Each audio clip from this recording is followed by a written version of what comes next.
And I think it's very important for everybody to be engaged because that everybody's on the same page. It's about, who's willing to change gears at the right time. Go out, go have fun, and just take it to them. For Wheeling University Athletics, I'm Zach Ziegler. It's time for another edition of the Shane Brown Show. Currently joined by Wheeling University head wrestling coach Shane Brown. And Shane, guys are getting ready to start 2026. You come off the Midwest Classic, tough tournament for you guys. Talk about what you learned from that tournament to end 2025. Yeah, I think that we did very well. I think they went out and they wrestled hard. We kept getting a couple guys sick, things like that. We didn't get to send everybody. Like I said, a couple guys fighting the bug. But they went out. They had some really tough matchups off riff. I think everybody had a top 15 guy ranked in the country off rip the first match, which you don't really want as your first match. You want a little more of a, okay, you have a hard one the first one, then the second one you go after the ranked guy. But it was tough. It was good. They learned a lot. I think it was a good realization on what we need to work on moving forward. And for so many young guys getting to compete in this event at the first time and face some ranked wrestlers, what did that do for them to end their first halves? I think it gave them the look of where they need to be. I think it gave them the look of, okay, you wanna go to nationals, you want to be an All-American. This is who you have to be. This is a talent that's going to be in front of you. One of the guys that's really stood out here in this first half, Jack Dinwiddie. He's had a really strong freshman year at 141. What have you seen from him that's going to keep continuing to help him grow? He does everything right. I mean, it comes down to his diet. It comes down to his workouts. It comes down to literally everything. I mean, when you go and do the little things and a kid, buys into the process, you get rewarded. You see the results.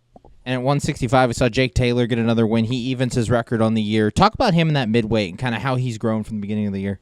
Yeah, he's grown a lot. He started off the season with he had MRSA on his finger, which wasn't a fun ordeal.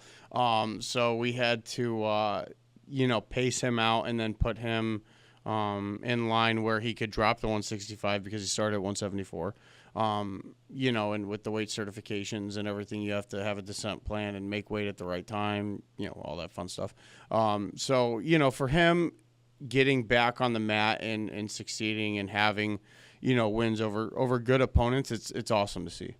Currently joined by Wheeling University head wrestling coach Shane Brown. And Shane, as we get ready to start the new year, talk about the MEC as a whole. You guys have seen a lot of the competition around the conference. Talk about the MEC as a whole and how it's shaping up. Yeah, I talked to some coaches in the MEC, and we're all excited as far as it goes. I'm excited. It's probably going to be the most competitive the MEC's ever been. It's always fun seeing that. You get rematches. Maybe you took a loss early in the season to one of the MEC guys, and you'll see them again.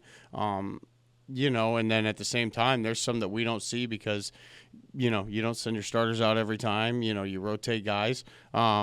So it's exciting to see where that's going to be because there's so many guys ranked in the country in the MEC, and getting to have that competition in your conference it's exciting. And this weekend, you guys are back in MEC play. You go to the Fairmont State Invitational. Talk a little bit about some of the competition you're going to see in Fairmont. Yeah, it's a good tournament. I mean, it's the nice part is there's not too many teams. It's not that grinding, grueling Midwest Classic or the Findlay tournament. It's okay. You're gonna get in. You're gonna get 4 or 5 matches depending how big the brackets go because you can send extras, everything like that. But there's good teams there. I mean, if everybody sends their top guys, I mean it'll be a great tournament. And finally, 2026 is beginning. What's a New Year's resolution you have for your team heading into 2026 as they get ready for the MECs? New resolution is we're picking up the pace. Like we're getting after it. We started adding, different workouts, things like that. And, the guys are realizing, hey, end of the year, New Year's resolution would be lock in, get ready, and dial in for the end of the year. Thanks, Shane. Good luck this weekend. Can't wait to see you out there. Thank you. For Wheeling University Athletics, I'm Zach Ziegler. And I think it's very important for everybody to be engaged because that everybody's on the same page. It's about, who's willing to change gears at the right time. Go out, go have fun, and just take it to them.